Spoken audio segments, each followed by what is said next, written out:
नमस्कार मित्रों, मैं हूं राकेश अचल। चक्षुदर्शी के इस खास शो में आपका बहुत बहुत स्वागत है। एक लंबे अंतराल के बाद मैं आपके बीच में आ पा रहा हूं।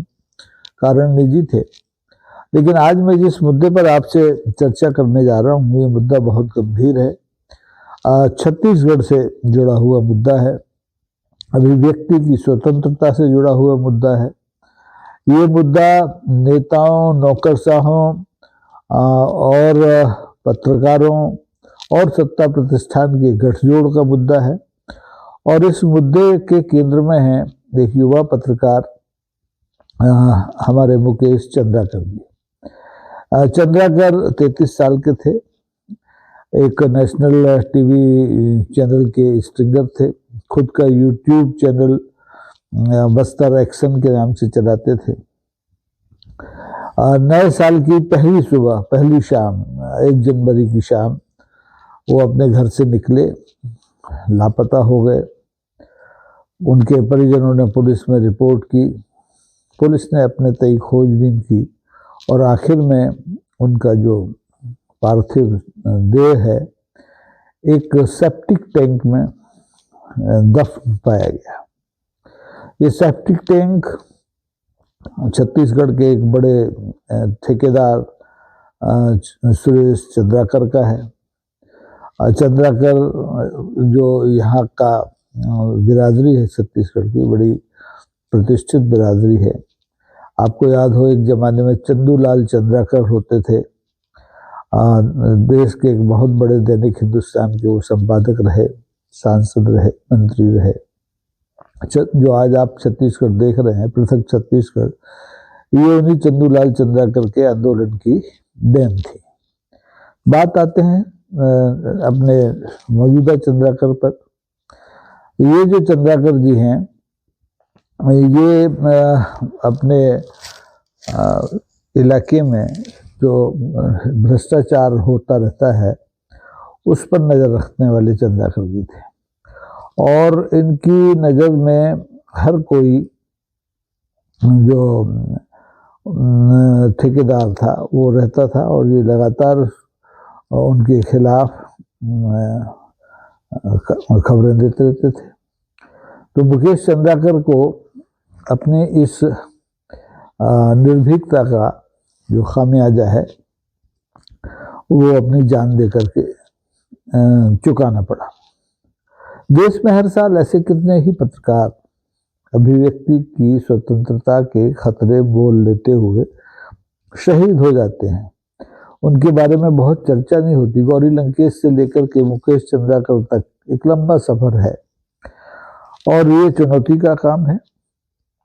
अब मुकेश चंद्राकर कोई रवीश कुमार जैसे लोकप्रिय पत्रकार नहीं थे, लेकिन अपने इलाके में उन्हें अपने इलाके का रवीश कुमार माना जाता था कि ईमानदार थे, निर्भीक होकर के काम करते थे। कई बार उन्होंने पुलिस की मदद की। जो छत्तीसगढ़ में माओवादी सक्रिय हैं, उन्होंने पुलिसकर्मियों का एक बार अपहरण कर लिया, तो वो मुकेश चंद्राकर की मध्यस्थता के बाद ही रिहा किए गए। यानी मुकेश जी अपने क्षेत्र में आदिवासियों के हित संरक्षण के साथ साथ सामाजिक सरोकारों के भी एक सक्रिय कार्यकर्ता थे। इसलिए उनकी मौत को लेकर के पूरा छत्तीसगढ़ और पूरे देश की पत्रकार बिरादरी द्रवित है, दुखी है, परेशान है।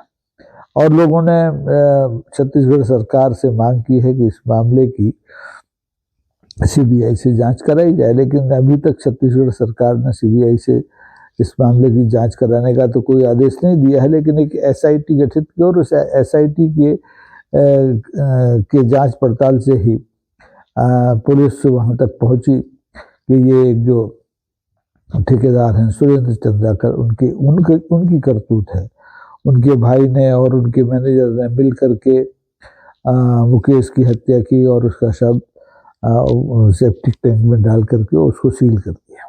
नृशंसता की हद होती है ये। आप कल्पना कर सकते हैं कि एक नौजवान पत्रकार की जुबान बंद करने के लिए लोग कहाँ तक जा सकते हैं। जहाँ तक छत्तीसगढ़ का सवाल है, मेरा अपना अनुभव है कि छत्तीसगढ़ बनने से पहले भी और छत्तीसगढ़ बनने के बाद भी यहाँ लोकतंत्र के नाम पर लूट तंत्र चलता रहा है, चाहे वो 10 साल कांग्रेस की सरकार, भारतीय जनता पार्टी की सरकार रही हो, चाहे कांग्रेस की सरकार रही हो। इस लूट में सबका बराबर से हिस्सा रहा है, पत्रकार, नेता, अधिकारी, सब इसमें शामिल रहे। इस लूट में सब अपना एक पाउंड गोश्त लेते रहे, और इसी की वजह से आप देखें कि मध्य प्रदेश के तमाम पत्रकार, महाराष्ट्र के तमाम पत्रकार और देश के तमाम पत्रकार छत्तीसगढ़ की राजधानी रायपुर में जाकर बस गए। तो बस ही नहीं गए, वहाँ कुछ ही वर्षों में वो माला माल हो गए, उनकी एक हैसियत बन गई, क्योंकि सब मिल करके आदिवासियों की धन संपदा को लूट रहे हैं। अब आपको पता है, लूट में तो भारत की सरकार भी शामिल है। छत्तीसगढ़ का एक बहुत बड़ा वन प्रांत अडानी ग्रुप को दे दिया गया तमाम विरोध के बावजूद। तो ऐसी ही घटनाओं के बीच में हमारे मुकेश चंद्राकर रहते थे, और उन्होंने अपनी ड्यूटी के चलते अपनी जान गंवा दी। अब मुकेश तो चले गए, लेकिन मुकेश की मौत के बाद जिस ढंग से प्रतिक्रिया देश में होनी चाहिए थी वैसी नहीं हुई। तमाम संगठनों ने, एडिटर्स गिल्ड ने और दीगर संगठनों ने सरकार से मांग की, दबाव बनाने की कोशिश की, प्रदर्शन हुए, लेकिन जैसी जागृति निर्भया हत्याकांड के बाद देश में आई थी वैसी कहीं देखने को नहीं मिली। देश के अधिकांश पत्रकार केवल बयानबाजी तक ही सीमित हैं, सक्रिय रूप से वो इस प्रतिकार करने के लिए खड़े दिखाई नहीं देते। अब इसकी तमाम कारण हो सकते हैं, दबाव हो सकते हैं, डर हो सकता है, भय हो सकता है, लेकिन मुझे लगता है कि इस देश को मुकेश चंद्राकर जैसे लोगों की जरूरत है। आप इस बिरादरी को समाप्त नहीं कर सकते। आप रोज हत्याएं कीजिए पत्रकारों की, कितनी हत्याएं करेंगे। लोग तो जो पत्रकारिता में आते हैं दो ही कारणों से आते हैं, या तो वो अपनी जिम्मेदारी समझते हैं समाज की सेवा करना, सत्ता प्रतिष्ठान के खिलाफ खड़े होकर के जनता की आवाज बुलंद करना, या फिर वो अपनी जेबें भरने के लिए आते हैं। मोदी मीडिया बन जाते हैं, कोदी मीडिया बन जाते हैं। लेकिन अब चंद्राकर के मरने के बाद चंद्राकर के बारे में भी तमाम तरह की लोग बात कर सकते हैं, कर रहे होंगे कि भाई वो ब्लैकमेलर रहा होगा, वो दलाल रहा होगा, वगैरह वगैरह। लेकिन कोई भी सत्ता प्रतिष्ठान किसी ब्लैकमेलर की हत्या नहीं करता। उसका मुंह बंद करने के उसके पास 100 तरीके हैं। उसको लालच, प्रलोभन, पैसा, जमीन, पट्टा, सरकारी सुविधाएं दी जा सकती हैं, लेकिन हत्या तभी की जाती है किसी पत्रकार की जबकि वो ऐसी गंभीर चुनौती बन जाए कि जो झुकने को तैयार न हो, जो समझौते करने के लिए तैयार ना हो। मुकेश ने शायद यही किया होगा। तो मुकेश की आत्मा की शांति के लिए तो अब पाठ ही किए जाएंगे, इसके अलावा तो कुछ होगा नहीं। और छत्तीसगढ़ में तो राजनीति भी हो रही है, क्योंकि मुकेश की हत्या के जो आरोपी हैं वो कांग्रेस के नेता रहे हैं, और मुकेश की हत्या के दिन ही प्रदेश के सबसे बड़े अखबार के मुख्य पृष्ठ पर उनका बहुत बड़ा एक पेज का विज्ञापन भी छपा था। लेकिन सवाल ये नहीं है कि वो कांग्रेस के थे या भाजपा के थे, वो भाजपा में भी रहे हैं, और वो किसी भी पार्टी में रहे हों, वो ठेकेदार हैं। उनके हर राजनीतिक दल से, हर सत्ता प्रतिष्ठान से रिश्ते हैं, होते हैं, हर ठेकेदार के रिश्ते होते हैं। तो ऐसे में छत्तीसगढ़ की सरकार अगर राजनीति करती है, और वहाँ के मुख्यमंत्री, वहाँ की भारतीय जनता पार्टी अगर चंद्राकर की हत्या को राजनीति का मुद्दा बनाती है, तो ये बहुत लज्जाजनक बात है। लज्जाजनक बात इसलिए है कि एक तो नौजवान था पत्रकार मरने वाला, दूसरे वो जिन मुद्दों को लेकर के लड़ रहा था वो समाज के मुद्दे थे, भ्रष्टाचार का मुद्दा था, 50-53 करोड़ की सड़कों के निर्माण में भ्रष्टाचार का मुद्दा था। तो सरकार को इसको संजीदगी से लेने के साथ ही इस पर राजनीति का की कोई गुंजाइश नहीं रखनी थी, लेकिन होती है। हमारे यहाँ तो मुर्दों पर ही राजनीति होती है, और चंद्राकर भी इससे बच नहीं पा रहे हैं। तो अफसोस की बात है। लेकिन आप देखिए कि चंद्राकर एक यूट्यूबर थे, छोटा सा चैनल चलाते थे यूट्यूब पर, और वो छत्तीसगढ़ में सत्ता प्रतिष्ठान के लिए, ठेकेदारों के लिए, नौकरशाहों के लिए चुनौती बन गए। तो चुनौती बनना इतना आसान नहीं होता, उसकी कीमत चुकानी पड़ती है जो मुकेश ने चुकाई। मुझे बहुत ही अफसोस के साथ कहना पड़ता है कि इस समय पूरे देश में मीडिया को गोदी मीडिया या मोदी मीडिया बनाने की मुहिम चल रही है।